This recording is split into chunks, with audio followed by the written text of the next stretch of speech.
Hey, what is going on, guys? Welcome back to the channel. There's a video idea I've had for a very long time, and I saw a recent notification from MMA Guru. MMA Guru made an excellent video breaking down Brian Ortega's situation and how he's been so inactive, how he's ducking all the contenders at featherweight. And I wanted to make a video on this myself.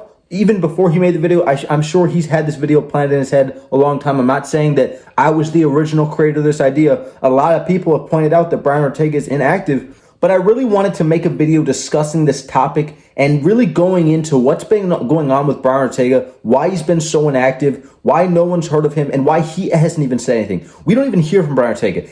I would compare Brian Ortega to Stipe Miocic. It's not like a Colby Covington situation where Brian Ortega has not been fighting, but he's constantly chirping in the media. We don't hear anything from Brian Ortega, and on top of that, he's inactive. I believe Brian Ortega is committing career suicide right now, and his stock is plummeting by the minute. If you're ever looking for a perfect example of what not to do with your career, whether it be in fighting or business, doesn't matter. Look at Brian Ortega and do everything that he doesn't do. If Brian Ortega is inactive, be active. If Brian Ortega is radio silent, MIA, Colby Covington style, then get talking, start chirping, get in the media. Even if it's something corny, even if you're talking like Henry Cejudo, at least you're talking. At least people are talking about your name. And I hear the phrase constantly, all publicity is good publicity. I disagree with this, but it's better than no publicity. Even mild publicity, like for example, Bilal Muhammad. Now, I might not be of the popular opinion, but I actually enjoy watching Bilal Muhammad fight. I'm a big fan of his. I watch his podcast. And I enjoy listening to him talk. I enjoy watching him fight. I am a fan of Bilal Muhammad. And even a guy like Bilal Muhammad is doing more than Brian Ortega. And it's not like Brian Ortega is in boring fights. He's usually in exciting fights. You look at the Alexander Volkanovski fight. I know people like to call that fight, competitive just because of the third round. He got his face smashed into the canvas. That was one of the most brutal beatings I've ever seen in my entire life. But the fight was exciting. You look at the Max Holloway fight. Gets his face smashed into the canvas. Basically gets turned into a pinball. He turned into a punching bag with eyes in this fight and gets a doctor stoppage in the fourth round. Max Holloway wins via TKO doctor stoppage.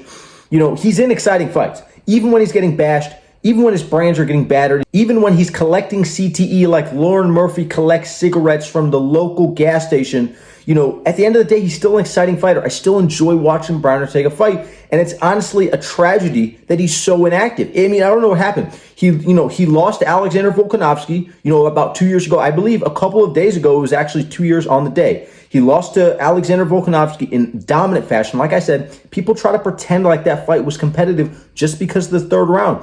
Don't get me wrong. The third round was very competitive. Brian Ortega almost had him in a couple submissions. But every other round outside of that was essentially Brian Ortega just getting beat up. First round was just a point fight. Outside of that, literally getting smashed into the canvas. Alexander Volkanovski proved that he was a better grappler than Brian Ortega in that fight. And Brian Ortega took a lot of damage in that fight. So you would think, he sat out for a while. And he did. He took some time off. That fight was in September of 2021, to my knowledge. Then he came back in July of 2022, and he fought Yair Rodriguez in a fight night main event where he literally got starched. Yair Rodriguez, I know people are going to talk about this fight like, oh my gosh, it was a shoulder injury. Yair Rodriguez literally ripped Brian Ortega's shoulder out of its socket. Now, when this originally happened, I called people crazy that said this. But upon rewatching it and learning more about the situation, now that I've been doing jiu-jitsu for a long time now, and I've been doing jiu-jitsu since a little bit after this fight happened. I've been learning more about this whole situation, and Yair Rodriguez literally submitted Brian Ortega in a couple of seconds. The fight hit the canvas. Brian Ortega was literally getting smashed on the feet. I wish that fight would stay on the feet a little bit longer because those kicks of Yair are so nasty. They come out of nowhere. And Yair Rodriguez is one of the most exciting fighters in the world, paired with an excellent dance partner in Brian Ortega. But Brian Ortega gets him up against the fence. His way to win this fight was to get him down and submit him. But Yair Rodriguez is very crafty. He's very slick with his jiu-jitsu. And, the fight hits the ground immediately. Brian Ortega gets kind of like an Uchimata up against the fence. Very weird takedown, very labored. And the fight hits the ground immediately. Yair Rodriguez does not get taken down, essentially. What he does is he realizes that he's getting taken down and allows himself to get taken down, immediately scrambles into an armbar position from bottom, locks up his legs, locks up the arm. Brian Ortega attempts to rip his shoulder free, but because of the control of Yair Rodriguez in the submission, because of the control and the extension, he was extending the limb, hyperextending it, Brian Ortega's shoulder ripped out of place, and he tore his shoulder. So people constantly said, oh, Yair Rodriguez, fluke win, it was an injury. Yair Rodriguez submitted Brian Ortega. And ever since then, it's only gotten worse for him. He's been sitting out ever since, which is now over a year. It's been a year and a half since Brian Ortega fought. That fight happened in July or June of 2022. We are in October of 2023, getting closer and closer to 2024. And he's not fighting this year. There is no chance Brian Ortega fights this year. Maybe he gets on maybe UFC 295 or 296, but there's not really a fight for him. Movsar Evloev or Ilia Topuria would have been great matchups for him, but guess what? He didn't want to take the fight. He literally ducked Ilia Topuria, one of the craziest ducks I've ever seen in my entire life. The only examples I can really point to of fighters ducking another fighter harder than Brian Ortega did to Ilia Topuria is Colby Covington ducking Khamzat Chimaev and Stephen Wondergirl Thompson ducking Shavkat Rakhmonov. Shavkat was one of the guys that they wanted to put me out there with. And I'm like, guys, I've had two grapplers just hold me down the entire time. And the fans weren't happy with it. The fans weren't happy. You guys, the UFC wasn't happy with the fight. They thought it was boring. So I was like, guys, give me a striker. Put somebody in front of me so that way, we can go out there and have some fun and put on a show. Now, Stephen Wonderboy Thompson vacated the PMF belt because he took the fight with Shavkat. Finally, it's happening. But he was literally on air saying, I'm not fighting that guy. He's a wrestler. And people are like, well, he won the fight on the feet. The fight never hit the ground. He goes, well, he got a submission. I'm so glad this fight's finally happening, but Wonder Girl Thompson was in a phase for like a couple of months where he was ducking everyone that shot a takedown. But that's not the focus of today's video. Brian Ortega was textbook definition ducking Ilia Topuria. He didn't want to fight Movsar Evloev. Ilia Topuria was constantly saying, I want Brian Ortega. I want Brian Ortega. And that was one of the easiest fights for him. I understand people might get mad and say, oh, Ilia Topuria wants the easy matchups. He's going after Volkanovski right now. Now he's only chirping at Volk because he got the win he needed. He needed a top win. He needed a Brian Ortega or he needed a Josh Emmett, one of those guys, a Max Holloway. Didn't matter. He needed one of those top guys, and he got it in Josh Emmett. Even though I don't believe Josh Emmett's at the top of the echelon in the featherweight division, he got that top ranked win, and now he's going to be fighting for the title, likely at UFC 297 to open up 2024. And we're in a situation now where there's no one else for Brian Ortega to fight. You look at the rankings. He's number 3. Max Holloway just fought. He butchered Korean Zombie. You know what I mean? Number 2 is Yair Rodriguez, who just got butchered by Volkanovski. The champ Volkanovski is likely going to be fighting Ilia Topuria at UFC 297. Movsar Evloev is booked. Josh Emmett just took a career-altering beating. Really, the only fight for him is Bryce Mitchell or Josh Emmett after he recovers. And I truly believe Josh Emmett might be the fight to make. It's just sad, though, because now we're in a situation where there's all these potential matchups you could have seen. We could have seen Yair Rodriguez rematch, and we actually might. I believe the second most likely option, if the Josh Emmett fight doesn't happen, we might see a Yair Rodriguez rematch, and that could be sold. Two Mexican fighters, maybe it's a Mexican-based card or whatever, they headline it. Maybe it's Alexa Grasso versus Valentina Shevchenko 3. Doesn't matter. They throw them in the co-main event. Doesn't matter.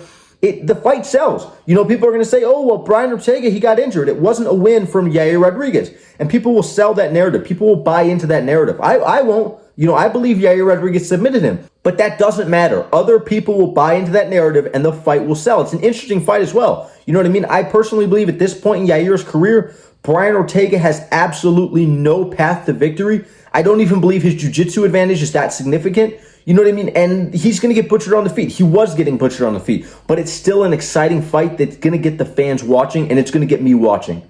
And like I said, ever since that injury against Yair Rodriguez in the UFC Apex a long time ago, last July, it's just been going downhill. And I don't want to get into his personal life, but the whole thing with him and his girlfriend breaking up, and he's got kids, and it doesn't really seem like Brian Ortega is possibly in the best mental state at the moment.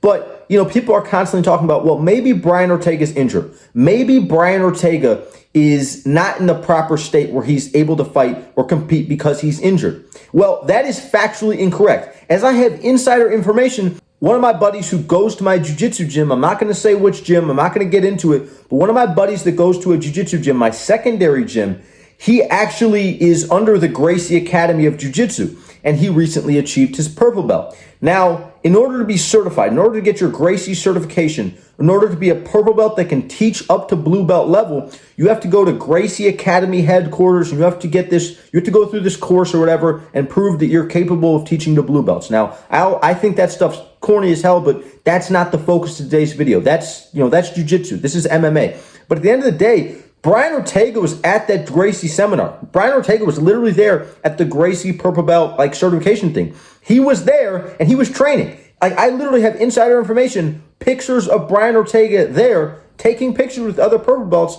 He's not injured. He's literally training. He has no excuse. He has absolutely no excuse. Brian Ortega is not injured. He is absolutely ducking other fighters. He ducked Master Evloev. He ducked Ilia Topuria. I mean, either give him Bryce Mitchell, give him Josh Emmett, or give him Yair Rodriguez.